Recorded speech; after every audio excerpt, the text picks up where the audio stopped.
ನಮಸ್ತೆ ಕರ್ನಾಟಕ. ಹೀಗೂ ಕಷ್ಟಪಟ್ಕೊಂಡು ಬಾಗಿಲ ಒಳಗೆ ಹೋದವನು ಆರೋಹಿ ಮಲಗಿರೋದನ್ನು ನೋಡಿ ಬೇಸರವಾಗಿತ್ತು. ಧೈರ್ಯ ಮಾಡಿ ಒಳಗೋದ. ಇದಕ್ಕೆಲ್ಲ ಕಾರಣ ತಾನು ಕೂಡ ಅನ್ನೋ ನೋವು ಕಾಡಿತ್ತು. ಈ ಮನೆಗೆ ತನ್ನ ದ್ವೇಷದಿಂದ ಆ ದರಿದ್ರ ಸ್ವಾತಿಯನ್ನು ಕರ್ಕೊಂಡು ಬಂದೆ. ಈ ಸ್ವಾತಿ ವಿಷ ಹಾಕಿ ಅರ್ಜುನ್ ಮತ್ತು ಆರೋಹಿಯ ಮಗುನ ಕೊಂದಿರ್ಬೋದು ಅನ್ನೋ ಅನುಮಾನ ಇನ್ನಷ್ಟು ಕಾಡಿತ್ತು. ಸಾಕ್ಷಿ ಸಮೇತ ಸಿಗೋವರೆಗೂ ಕಾಯಬೇಕು. ಇಲ್ಲ, ಆರೋಹಿಗೆ ನಾನು ನ್ಯಾಯ ಕೊಡಿಸಲು ಸಾಧ್ಯವಿಲ್ಲ. ಒಂದು ಥರದಲ್ಲಿ ತಾನೂ ಕೂಡ ಅಪರಾಧಿ. ಇವಳ ಖುಷಿ ಸಂತೋಷ ಎಲ್ಲದಕ್ಕಿಂತ ಹೆಚ್ಚಾಗಿ ಈ ವಂಶದ ಕುಡಿಯನ್ನು ಕಳೆದುಕೊಳ್ಳಲು ನಾನು ಮತ್ತು ಅಮ್ಮ ಪರೋಕ್ಷವಾಗಿ ಅಲ್ದಿದ್ರೂ ಒಂದು ರೀತಿ ಕಾರಣ ಆದೆವು ಎಂದು ಮನಸ್ಸಲ್ಲೇ ಕೊರಗ್ದ. ಆರೋಹಿ ಹತ್ತಿರ ಬಂದು ನಿಂತವನು ಅವಳ ಎದುರಿಗೆ ಅಲ್ಲೇ ಇದ್ದ ಒಂದು ಚೇರನ್ನು ಹಿಡಿದು ಕುಳಿತ.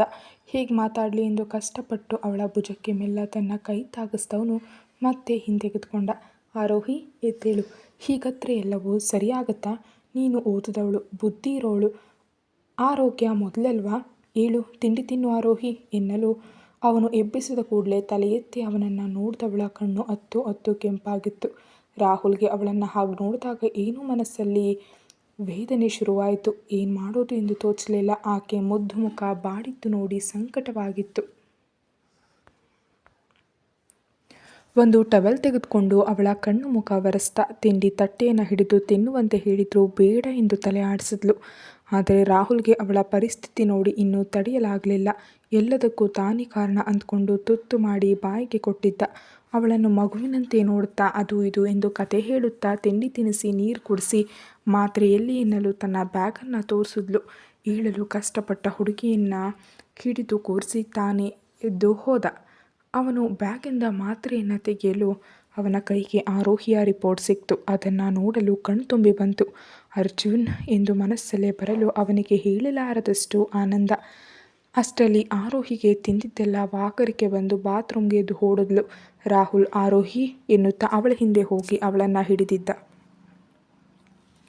ಬೆನ್ಸವರುತ್ತಾ ಕಾಳಜಿ ಮಾಡ್ದ. ವಾಮಿಟ್ ಮಾಡಿ ಸುಸ್ತಾದವಳು ಅವನ ತೋಳಿನಲ್ಲೇ ಕಣ್ಮುಚ್ಚಿ ಹೊರಗೆ ಆಸರೆ ಪಡೆದಳು.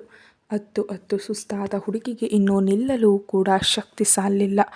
ಅವಳ ಮುಖವನ್ನು ನೀರಿನಲ್ಲಿ ತೊಳೆಸಿ ಅವಳನ್ನು ತನ್ನ ತೋಳಿನಲ್ಲಿ ಎತ್ಕೊಂಡು ಹಾಸಿಗೆ ಮೇಲೆ ದಿಂಬಿಗೆ ಒರಗಿಸಿ ಮಲಗಿಸ್ದ.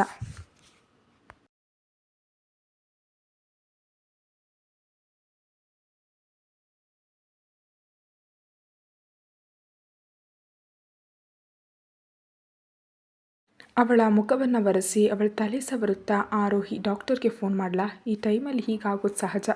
ನಾನು ನನ್ನ ಕೈಲಾದಷ್ಟು ಸಹಾಯ ಮಾಡ್ತೀನಿ. ನೀನು ನಗ್ತಾ ಇದ್ದರೆ ಸಾಕು ಎಂದು ಖುಷಿಯಿಂದ ಹೇಳಿದವನ ನೋಡಿ ಆರೋಹಿಗೆ ಆಶ್ಚರ್ಯವಾಗಿತ್ತು. ಅವನು ಅವಳ ಕೈಯನ್ನು ತನ್ನ ಕೈಯಲ್ಲಿ ಹಿಡ್ಕೊಂಡು, ನಿನ್ನ ಬ್ಯಾಗಲ್ಲಿ ಇದ್ದ ರಿಪೋರ್ಟ್ ನೋಡಿದೆ ಎಂದು ಅವಳ ಹೊಟ್ಟೆಯನ್ನು ಮೃದುವಾಗಿ ಮುಟ್ಟಲೋ ಬೇಡವೋ ಎನ್ನುತ್ತಾ ಮುಟ್ಟುವುದಾ ಎಂದು ಕಣ್ಣಲ್ಲೇ ಕೇಳಿ ಮುಟ್ಟಿದ. ಪಾಪು ಎನ್ನುತ್ತಾ ಕಣ್ತುಂಬಿಕೊಂಡ. ಅವಳ ಮಗು ಸತ್ತಿದೆ ಅಂದ್ಕೊಂಡವನಿಗೆ ಆ ರಿಪೋರ್ಟ್ ಸತ್ಯ ಹೇಳಿತ್ತು. ಆರೋಹಿ ಇನ್ನೂ ಕೂಡ 2 ತಿಂಗಳ ಗರ್ಭಿಣಿ. ಅರ್ಜುನ್ನ ಮಗುಗೆ ಯಾವ ತೊಂದರೆ ಆಗಿರಲಿಲ್ಲ. ಇನ್ನೂ ಸತ್ಯ ತಿಳಿದು ಮನಸ್ಸಿಗೆ ನೆಮ್ಮದಿಯಾಗಿತ್ತು. ತನ್ನ ಸ್ನೇಹಿತನ ವಂಶ ಇನ್ನು ಉಸಿರಾಡ್ತಿದೆ ಅನ್ನೋ ತೃಪ್ತಿಯಿಂದ ಅವಳ ಹೊಟ್ಟೆಯನ್ನು ಮುಟ್ಟಿ ಕಣ್ಣಿಂದ ಹರಿತಿದ್ದ ಆನಂದ ಬಾಷ್ಪವನ್ನು ಒರೆಸ್ಕೊಂಡ. ಆರೋಹಿ, ರಾಹುಲ್ಗೆ ಎಲ್ಲ ವಿಷಯ ಗೊತ್ತಾಯಿತು. ತಾನಿನ್ನೂ ಕೂಡ ಗರ್ಭಿಣಿ ಎಂದು ಅವನ ಮುಂದೆ ತನ್ನ ಕೈಯನ್ನು ಮುಗಿಯುತ್ತಾ, ರಾಹುಲ್, ಯಾರಿಗೂ ಹೇಳ್ಬೇಡ ಪ್ಲೀಸ್. ಈ ಮಗುನ ಹೇಗಾದರೂ ಕಾಪಾಡ್ಕೋಬೇಕು. ಅದು ಅಲ್ಲದೆ ಅರ್ಜುನ್ಗೆ ಅವನ ಮಗು ಬಗ್ಗೆ ಪ್ರತಿ ಕ್ಷಣಕ್ಕೂ ಪ್ರೀತಿ ಮೂಡಬೇಕು. ಈ ನಮ್ಮ ಪ್ರೀತಿ ಸಾಕ್ಷಿಗೋಸ್ಕರ ಅವನು ಅಪ್ಪನಾಗಿ ಜವಾಬ್ದಾರಿ ನಿಭಾಯಿಸಬೇಕು. ಎಲ್ಲಿ ನಾನು ಹೇಳಿಕೊಂಡ್ರೆ ಮಗು ಪ್ರಾಣಕ್ಕೆ ಅಪಾಯ ಅನ್ನೋ ಭಯದಲ್ಲಿ ನಾನು ಮುಚ್ಚಿಟ್ಟಿದ್ದೀನಿ. ನಿಮಗೆ ಗೊತ್ತು ಈ ಮನೆಯಲ್ಲಿ ಅದೆಷ್ಟು ಸಾವು ನೋವು ಅಂತ. ಅದಕ್ಕೆ ಅಂದು ಡಾಕ್ಟರ್ಗೆ ಕೈ ಮುಗಿದು ಬೇಡಿದಾಗ ಒಪ್ಕೊಂಡು ಸುಳ್ಳು ಹೇಳಿದರು. ಅದು ಅಲ್ಲದೆ ಅರ್ಜುನ್ಗೆ ನಾನು ಬುದ್ಧಿ ಕಲಿಸಬೇಕು ಎಂದಾಗ ರಾಹುಲ್ ಎಂದು ತಲೆ ಆಡಿಸ್ದ.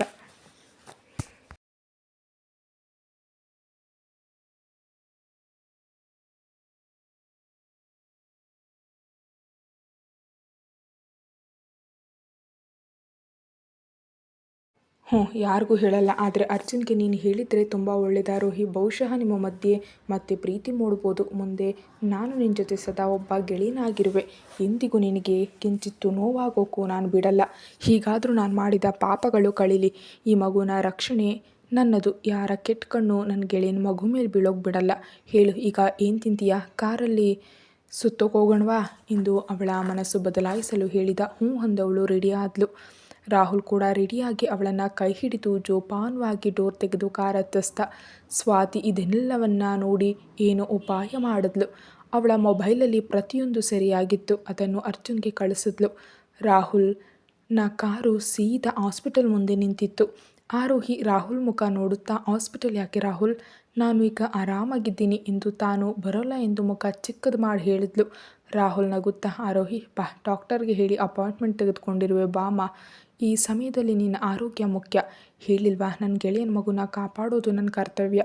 ಹೀಗಾದರೂ ಅರ್ಜುನನ್ನು ನಿನ್ನನ್ನು ಮತ್ತೆ ಸೇರಿಸಬೇಕು.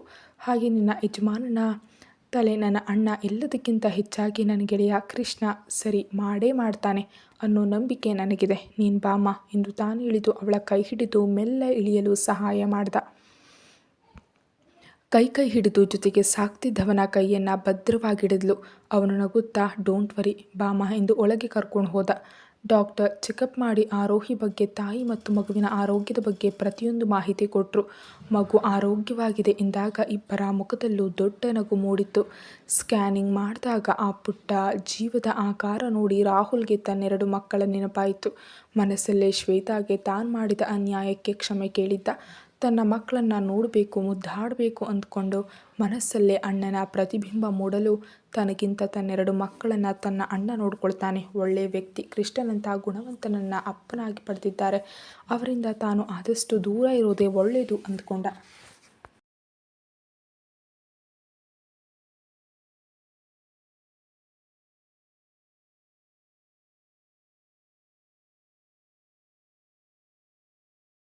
ಜೀವದ ಗೆಳೆಯ ಅರ್ಜುನ್ ಆ ಪುಟ್ಟ ಕೂಸನ್ನು ಕಣ್ತುಂಬಿಕೊಂಡು ಅವಳನ್ನೇ ನೋಡುತ್ತಾ ದೃಷ್ಟಿ ತೆಗೆದಿದ್ದ.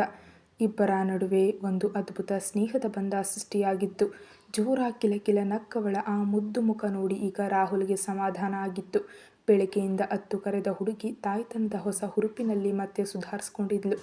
ಮೆಡಿಸಿನ್ ಎಲ್ಲವನ್ನ ಹಿಡಿದು ಕಾರಲ್ಲಿ ಕೂರಿಸಿ ಹೊರಗಡೆ ಸುತ್ತೋಕೆ ಕರ್ಕೊಂಡು ಹೋದ. ಹಳ್ಳಿಯಿಂದ 6 ಕಿಲೋಮೀಟರ್ ದೂರದಲ್ಲಿದ್ದ ಮೈಸೂರು ನಗರಕ್ಕೆ ಬಂದವನು ಐಸ್ ಕ್ರೀಮ್ ಪಾರ್ಲರ್ ಮುಂದೆ ನಿಲ್ಲಿಸಿ ತಾನೇ ಇಳಿದು ಶಾಪ್ ಹೊಕ್ಕು ಅವಳ ಫೇವ್ರೆಟ್ ಐಸ್ ಕ್ರೀಮನ್ನು ಕಾರ್ ಹತ್ರ ತೆಗೆದುಕೊಂಡು ಬಂದು ತಿನ್ನಲು ಕೊಟ್ಟಿದ್ದ. ಅವಳ ಕಣ್ಣು ಅಲ್ಲೇ ಇದ್ದ ಇನ್ನೊಂದು ಶಾಪಲ್ಲಿದ್ದ ಕೆಂಪು ಡ್ರೆಸ್ ತೊಟ್ಟ ಪುಟ್ಟ ಚಂದದ ಹೆಣ್ಗೊಂಬೆ ಮೇಲೆ ಹೋಗಿತ್ತು. ಅದನ್ನು ಗಮನಿಸಿದವನು ಅವಳು ತಿಂದು ಮುಗಿಸೋದ್ರಲ್ಲಿ ಗೊಂಬೆ ತಂದು ಅವಳ ಮುಂದೆ ಇಡಲು, ವಾವ್, ತುಂಬ ಥ್ಯಾಂಕ್ಸ್ ರಾಹುಲ್ ಎಂದು ಅದನ್ನು ನೋಡಿ ಪುಟ್ಟ ಮಗುವಿನಂತೆ ಎತ್ಕೊಂಡು ಮುದ್ದಾಡಿದ್ಲು.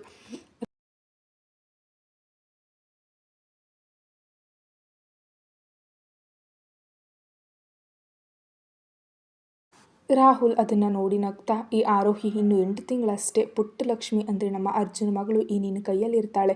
ಆಗ ನಾವೆಲ್ಲ ನಿಂಗೆ ಥ್ಯಾಂಕ್ಸ್ ಹೇಳ್ತೀವಿ. ನೋಡ್ತಾ ಇರೋ ಆರೋಹಿ, ನಮ್ಮ ಅರ್ಜುನ್ ಅವನ ಮಗಳನ್ನು ಕಣ್ಣು ರೆಪ್ಪೆ ಮುಚ್ಚದೆ ಇಟ್ಟು ಕಾಪಾಡ್ತಾನೆ. ಆಗ ಅವನಿಗೆ ಥ್ಯಾಂಕ್ಸ್ ಹೇಳು. ನಾನು ಏನು ನಿನಗೆ ಮಾಡಿಲ್ಲ, ನನ್ನಿಂದ ತೊಂದರೆ ಮಾತ್ರ ಆಗಿದೆ, ನಿನಗೆ ಕ್ಷಮಿಸು. ಇನ್ನು ನಿನಗೆ ಯಾವ ನೋವು ಆಗದಂತೆ ನೋಡ್ಕೊಳ್ತೀನಿ. ಡಾಕ್ಟರ್ ಡೇಟ್ ವೀಕ್ ಬರೆದು ಕೊಟ್ಟಿದ್ದಾರೆ. ನಾನಿಲ್ಲಿ ಇರ್ತೀನೋ ಇಲ್ವೋ ಗೊತ್ತಿಲ್ಲ, ಬಟ್ ನಾನು ಫಾರಿನ್ ಹೋಗುವಷ್ಟರಲ್ಲಿ ಅರ್ಜುನ್ಗೆ ಅರಿವಾಗಬೇಕು. ಪಾಪು ಆದಮೇಲೆ ನನಗೆ ಕಾಲ್ ಮಾಡಿ ಹೇಳಬೇಕು, ಸರಿನಾ ಅಂದಾಗ ಆರೋಹಿ ಇಷ್ಟು ಹೊತ್ತು ಇದ್ದ ನೋವನ್ನೆಲ್ಲ ಮರೆತು ನಗ್ತಾ ಅವನನ್ನು ನೋಡಿ ಹ್ಞೂ ಅಂದ್ಲು. ಅವಳಿಗಾಗಿ ಫ್ರೆಶ್ ಜ್ಯೂಸ್ ಕುಡಿಯಲು ಕೊಟ್ಟು ಮತ್ತೆ ಅಲ್ಲಿಂದ ಬೇರೆ ಶಾಪೆಲ್ಲ ಸುತ್ತಿಸಿ ಅವ ಬೇಕಾದ ಒಂದಷ್ಟು ಹಣ್ಣು ಹಂಪಲು ಹಾಗೆ ಲೂಸ್ ಡ್ರೆಸ್, ಫ್ರೀಯಾಗಿರೋ ಕಾಟನ್ ಚಂದದ ಡ್ರೆಸ್ಗಳನ್ನು ತೆಗೆದುಕೊಂಡು ಬಂದ. ಅದನ್ನೆಲ್ಲ ನೋಡಿ ಆರೋಹಿಗೆ ಅರ್ಜುನ ನೆನಪಾಗಿತ್ತು. ಮತ್ತೆ ಅದನ್ನು ತೋರಿಸ್ಕೊಳ್ಳದೆ ಇದೆಲ್ಲ ಬೇಡ ಇತ್ತು ಎಂದವಳ ಮಾತನ್ನು ಕೇಳದೆ ಎಲ್ಲ ತೆಗೆದುಕೊಂಡು ಡಿಕ್ಕಿಯಲ್ಲಿಟ್ಟ. ಆರೋಹಿ, ತಾತ ಸಂಜೆ ದೇವಸ್ಥಾನಕ್ಕೆ ಹೋಗೋಕ್ಕೆ ಹೇಳಿದ್ದಾರೆ, ಹೊರಡೋಣವಾ? ಬಟ್ ಅಲ್ಲಿ ಏನಾಗುತ್ತೋ ಗೊತ್ತಿಲ್ಲ. ನಾನು ಹೇಗೆ ಇದೆಲ್ಲ ಮಾಡಲಿ, ಕಷ್ಟ ಆಗ್ತಿದೆ. ನಾಟಕನೇ ಆದರೂ ಎಂದು ನೊಂದ್ಕೊಳ್ಳುತ್ತಾ ಅವಳ ಬಳಿ ಸ್ನೇಹಿತನ ಹೆಂಡತಿನ ವರಿಸುವ ಕಷ್ಟವನ್ನು ಹೇಳ್ದ. ಆರೋಹಿ ಕಣ್ತುಂಬಿಕೊಂಡು, ರಾಹುಲ್, ಅರ್ಜುನ್ ಹೀಗಾದರೂ ನನ್ನ ಒಪ್ಕೊಳ್ತಾನೆ ಎನ್ನೋ ನಂಬಿಕೆ ಅಷ್ಟೇ. ನಿನ್ನ ಜೊತೆ ನನ್ನ ನೋಡಿದಾಗಲಾದರೂ ಅವನಿಗೆ ಅಸೂಯೆ ಹುಟ್ಟಬೋದು, ನನ್ನ ಹೆಂಡತಿ ಅನ್ನೋ ಹಕ್ಕು ಜ್ಞಾಪಕಕ್ಕೆ ಬರ್ಬೋದಲ್ವಾ ಎಂದು ಹೇಳಿದಾಗ ರಾಹುಲ್ ಮತ್ತೊಮ್ಮೆ ಮನಸ್ಸಿಗೆ ಇದು ಸರಿ ಅನ್ನಿಸ್ಲಿಲ್ಲ. ಹಾಗಲ್ಲ ಆರೋಹಿ, ನಮ್ಮಿಬ್ಬರ ನಡುವಿನ ಈ ಸ್ನೇಹವೂ ಕೂಡ ಅರ್ಜುನ್ ಮನಸ್ಸಲ್ಲಿ ಇನ್ನಷ್ಟು ಗೋಡೆ ಸೃಷ್ಟಿ ಮಾಡುತ್ತೆ ಆರೋಹಿ. ಅವನು ನಿನ್ನನ್ನು ನಾನು ಮದುವೆ ಆಗುವಂತೆ ಹೇಳಿದಾಗಲೂ ಅವನ ಮನಸ್ಸಲ್ಲಿ ಗಟ್ಟಿ ನಿರ್ಧಾರ ಮಾಡಿರುವ ಎಂದರ್ಥ. ಆ ಯೋಚನೆಯನ್ನು ಹೇಗೆ ತೆಗೆದುಹಾಕೋದು ನನಗೆ ಅರ್ಥ ಆಗ್ತಿಲ್ಲ ಆರೋಹಿ.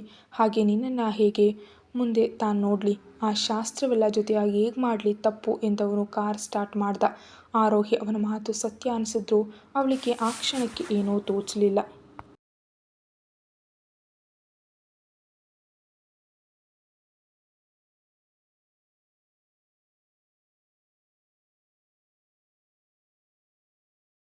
ಇಲ್ಲ ರಾಹುಲ್, ಅವನೇ ಹೇಳಿದಾಗೆ ಮಾಡಲೇಬೇಕು, ಆಗಲಾದರೂ ಅವನ ಮನಸ್ಸಿಗೆ ಚುಚ್ಚುತ್ತೆ.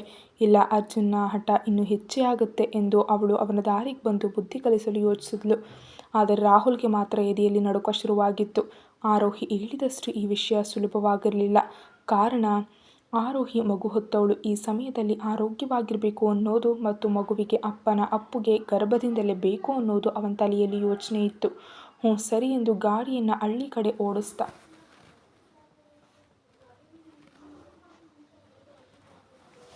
ಇಬ್ಬರು ಮನೆಗೆ ಬರಲು ಅದಾಗಲೇ ಅರ್ಜುನ್ ಮನೆಗೆ ಬಂದಿದ್ದ. ಆರೋಹಿಗಾಗಿ ಬಾಗಿಲು ಬಳಿಯಲ್ಲೇ ಕಾಯ್ತಿದ್ದ. ಸ್ವಾತಿ ಮಾಡಿ ಕಳಿಸಿದ ವಿಡಿಯೋ ಅವಳಿಗೆ ಉಪಯೋಗ ಆಗುತ್ತದೆ ಎಂದು ಭಾವಿಸಿದ್ಲು. ಆದರೆ ಅರ್ಜುನ್ ಆರೋಹಿ ತನ್ನವಳು ರಾಹುಲ್ ಜೊತೆ ಸುತ್ತೋಕೆ ಹೋಗಿದ್ದಾಳೆ, ಹೆಣ್ಣ ಅವಳು ಕೊಬ್ಬಿಳಿಸಬೇಕು ಎಂಬ ಹಠ ಕಾಡಿತ್ತು. ವಿಡಿಯೋ ನೋಡಿ ಅವನ ಹೃದಯ ಅಲ್ಲೋಲ ಕಲ್ಲೋಲವಾಗಿತ್ತು. ಕಲ್ಲು ಅರ್ಜುನ್ಗೆ ಅವಳ ಮೇಲಿನ ಪ್ರೀತಿ ಅರ್ಥವಾಯ್ತಾ? ಮುಂದೆ ನೋಡಿ. ಅವಳ ಕೈಯನ್ನು ಹಿಡಿದು ಇಳಿಸಿದ ರಾಹುಲ್ ಅವನ ಭುಜವನ್ನು ಬಳಸಿ ಇಳಿದ ಆರೋಹಿ ಕಾಲು ಸ್ಲಿಪ್ ಆಗಲು ರಾಹುಲ್ ಅವಳನ್ನು ಗಟ್ಟಿಯಾಗಿ ಹಿಡಿದು ಎದೆಗಪ್ಪ. ಅದು ಅಚಾನಕ್ಕಾಗಿ ನಡೆದ ಘಟನೆ. ಅದನ್ನು ನೋಡಿದ ಅರ್ಜುನ್ ಕೈ ಮುಷ್ಟಿ ಮಾಡಿ ಗೋಡೆಗೆ ಹೊಡೆದಿದ್ದ. ಹುಷಾರಾರೋಹಿ, ಪಾಪು ಇದೆ ಮಾ ಎಂದಿದ್ದ. ಅವಳು ನಕ್ಕು ಸರಿ ಎಂದು ಕುಂಟುವಾಗ ರಾಹುಲ್ ಅವಳನ್ನು ತನ್ನ ತೋಳಲ್ಲೆತ್ಕೊಂಡು, ಬಾ ನಾನೇ ಎತ್ಕೊಂಡು ಹೋಗುವೆ, ಡಾಕ್ಟರ್ ಹೇಳಿದ್ದಾರೆ ಇನ್ನು 3 ತಿಂಗಳು ಕೇರ್ ಆಗಿರಬೇಕು ಎಂದು ಕರ್ಕೊಂಡು ಹೋಗಿ ರೂಮ್ನಲ್ಲಿ ಕೂರಿಸ್ದ. ಎಲ್ಲವನ್ನೂ ನೋಡಿದ ಅರ್ಜುನ್ಗೆ ಹೊಟ್ಟೆಯಲ್ಲಿ ಖಾರದ ಪುಡಿ ಕುಟ್ಟಿದ ಹಾಗಾಗಿತ್ತು.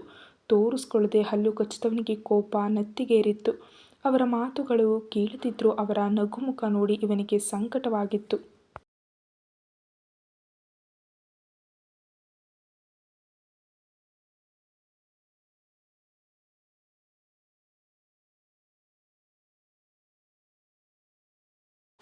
ಸೀದಾ ತನ್ನ ಕೋಣೆಗೆ ಹೋದವನು ಅವಳ ನಗುಮುಖ ನೋಡುತ್ತಾ, ಹ್ಞೂ ಎಲ್ಲಿಗೋಗಿದ್ದೆ? ಇನ್ನೂ ಅವನಿಗೆ ನಿನ್ನ ಮದುವೆ ಆಗಿಲ್ಲ, ಅಷ್ಟು ಬೇಗ ನಿನಗೆ ಗಂಡಿನ ಸಹವಾಸ ಬೇಕು ಅಲ್ವಾ? ಥೂ ಎಂದು ಕೇಳಿದ್ದ.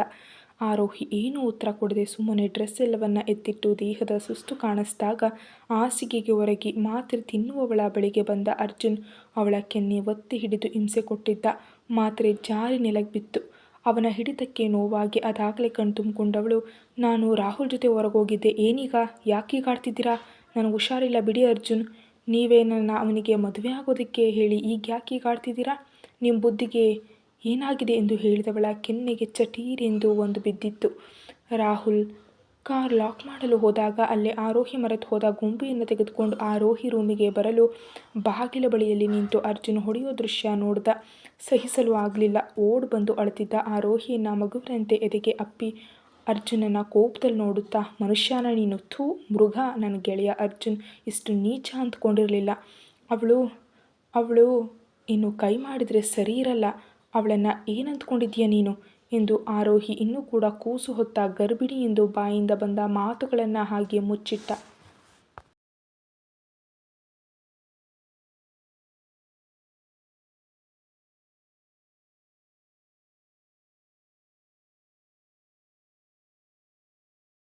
ಅರ್ಜುನ್ ಕೋಪದಲ್ಲಿ ಅವನ ಆರೋಹಿಯನ್ನು ನೋಡಿ, ಲೋ ನೀನ್ಯಾವನೋ ಹೇಳೋಕೆ? ಅವಳು ನನ್ನ ಹೆಂಡತಿ ಕಣೋ, ಹೊಡಿತೀನಿ ಸಾಯಿಸ್ತೀನಿ, ನೀನ್ಯಾರೋ ಕೇಳೋಕೆ?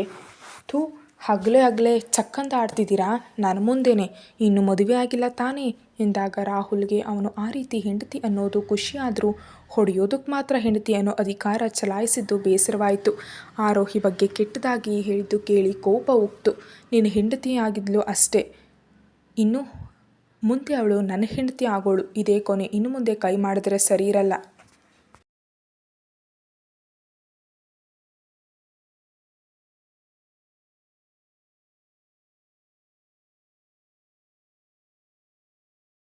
ಅವಳ ಜೊತೆ ಚಕ್ಕಂದ ಆಡೋಕೆ ಹೋಗಿಲ್ಲ. ನಿನ್ನ ಬುದ್ಧಿಗೆ ಅದು ಯಾವ ಮಂಕು ಎರಚಿದೆ ತಿಳಿದಿಲ್ಲ ಎಂದು ಅವಳನ್ನು ಅವನು ಹೊಡಿಬಾರ್ದು ಅನ್ನೋ ಕಾರಣಕ್ಕೆ ಹಾಗೆ ಹೇಳಿದ್ದ. ಆದರೆ ಅರ್ಜುನ್ಗೆ ಅದೇನೋ ಕೋಪ. ಅವನ ಮನಸ್ಸಲ್ಲಿ ಆರೋಹಿ ಮೇಲೆ ಬೆಟ್ಟದಷ್ಟು ಪ್ರೀತಿ ಇದ್ದರೂ ಅದು ಹೊರಗೆ ತೋರಿಸಿಕೊಳ್ಳಲು ಆಗ್ತಿರಲಿಲ್ಲ. ಅವಳಿಗೆ ಹೊಡೆದಕ್ಕೆ ತಾನೇ ನೊಂದ್ಕೊಂಡು ನೋವು ಪಡುತ್ತಾ ನಾಚಿಕೆಯಾಗಿತ್ತು. ಬೇರೆ ಏನು ಮಾತಾಡದೆ ರೂಮಿಂದ ಹೊರ ಹೋಗಿದ್ದ. ರಾಹುಲ್ ಅಳ್ತಿದ್ದ ಆರೋಹಿಗೆ ಕಣ್ಣೊರೆಸಿ, ಹೇ ಇಲ್ಲಿ ನೋಡು, ನಾನಿರುವೆ, ಅಳಬೇಡ, ಈ ಸಮಯದಲ್ಲಿ ಹೀಗಾದ್ರೆ ಪಾಪು ಕಷ್ಟ ಕಣಮ್ಮ ಎಂದು ಬಿದ್ದ ಮಾತ್ರೆ ಎತ್ತಿ ತಿನ್ನಿಸಿ ನೀರು ಕುಡಿಸಿ ಏಟು ಬಿದ್ದ ಕೆನ್ನೆಗೆ ಔಷಧಿ ಹಚ್ಚುತ್ತಾ, ಆರೋಹಿ ರೆಸ್ಟ್ ಮಾಡು, ಸಂಜೆ ರೆಡಿಯಾಗು, ಹೆಚ್ಚು ಯೋಚನೆ ಮಾಡಬೇಡ, ಏನಾದರೂ ಬೇಕಾದರೆ ಕಾಲ್ ಮಾಡು, ಪಕ್ಕದಲ್ಲೇ ಇರ್ತೀನಿ, ಮಲ್ಕೋ, ಅವನು ಈ ಜನ್ಮಕ್ಕೆ ಬದಲಾಗಲ್ಲ ಎಂದು ಅವಳನ್ನು ನೋಡುತ್ತಾ ಮನಸ್ಸಲ್ಲಿ ಸ್ನೇಹದಿಂದ ಪ್ರೀತಿಯಾಗಿ ಬದಲಾಗಿತ್ತು. ಅವಳು ಅವನ ಮನಸ್ಸಲ್ಲಿ ಬಂದು ಕುಳಿತಿದ್ಲು. ಅವಳನ್ನು ದಿಂಬಿಗೆ ಒರಗಿಸಿ ತಲೆಯನ್ನು ಸವರದ. ಅವಳ ಮನಸ್ಸಿನಲ್ಲಿ ಅವಳ ಮುದ್ದು ಮುಖ ನೋಡುತ್ತಾ, ಆರೋಹಿ, ನನ್ನ ಕ್ಷಮಿಸು. ನೀನು ಹೀಗೆ ಅಳುತ್ತಿದ್ರೆ ನನಗೆ ನೋಡಲಾಗ್ತಿಲ್ಲ. ಒಂಟಿಯಾದ ನನ್ನ ಬದುಕಲ್ಲಿ ಬಂಗಾರದಂಥ ಹುಡುಗಿಯನ್ನು ಆ ದೇವರೇ ಕೊಟ್ಟಿದ್ದಾರೆ.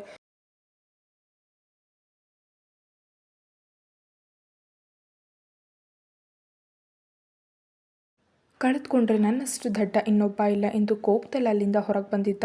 ಆರೋಹಿ ಮಾತ್ರ ತನ್ನ ಪ್ರೀತಿಯ ಅರ್ಜುನ್ ತನಗೆ ಹೊಡೆದದ್ದೇ ಯೋಚಿಸುತ್ತಾ ಅಳುತ್ತಾ ಮಲಗಿದ್ಲು. ಇಷ್ಟೊತ್ತು ನಗ್ತಿದ್ದ ಹುಡುಗಿಗೆ ಮತ್ತೆ ನೋವು ಕೊಟ್ಟ ಅರ್ಜುನ್ ಆರೋಹಿಗೆ ಸರಿ ಜೋಡಿ ಅಲ್ಲವೇ ಅಲ್ಲ ಎಂದು ರಾಹುಲ್ ತನ್ನ ರೂಮ್ಗೆ ಹೋಗಿ ಬಾಗಿಲು ಹಾಕೊಂಡ. ಎದುರಿಗಿದ್ದ ದೇವರ ಫೋಟೋ ನೋಡುತ್ತಾ, ನನಗೆ ಆರೋಹಿ ಬೇಕು, ಗೊತ್ತಿಲ್ಲ, ನನಗೆ ಸಹಿಸೋಕ್ಕಾಗ್ತಿಲ್ಲ. ಅವಳನ್ನು ನನಗೆ ಕೊಟ್ಟು ಬಿಡು. ನನ್ನ ಪಾಲಿಗೆ ಬಂದ ಪ್ರತಿಯೊಂದನ್ನು ಕಳೆದುಕೊಂಡಿರುವೆ.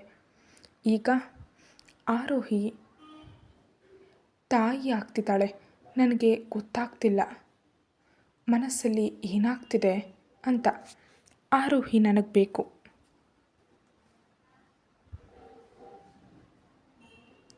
ಅವಳ ಒಳ್ಳೆಯ ಮನಸ್ಸು ಇಲ್ಲಿ ಇರೋರಿಗೆ ಅರ್ಥ ಆಗ್ತಾ ಇಲ್ಲ. ಗೊಂಬೆ ಅಂತ ಹುಡುಗಿ ಈ ಮನೆಯಲ್ಲಿ ನರಕ ಅನುಭವಿಸ್ಬೇಕಾ? ಅವಳನ್ನು ನನಗೆ ಕೊಟ್ಬಿಡು. ದೂರ ಕರ್ಕೊಂಡು ಹೋಗ್ತೀನಿ. ಆ ಮುದ್ದು ಹುಡುಗಿಯನ್ನು ಕಣ್ಣಲ್ಲಿ ಕಣ್ಣಿಟ್ಟು ಸಾಕ್ತೀನಿ.